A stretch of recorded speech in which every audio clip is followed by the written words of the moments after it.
A little bit more of a history lesson. Can you tell the listeners about Raffles? It comes up quite a few times. Can you explain what that is and what that refers to?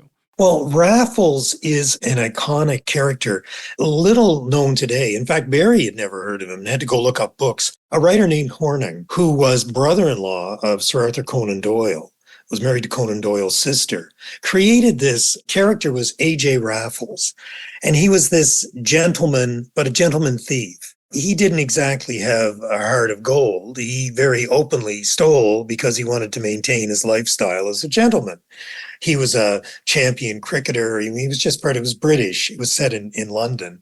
And he was this debonair, top-hatted, walking stick carrying man. And at night, he would break into Bond Street Jewelers or wherever he could. He had a few scruples. One was, if you're staying in a country home, the other guests are fair game. You want to steal their jewelry, but it's not quite cricket to steal from the host. So, he's this sort of interesting mix of rogue and gentleman. The Raffles stories were starting to be in early movies and things.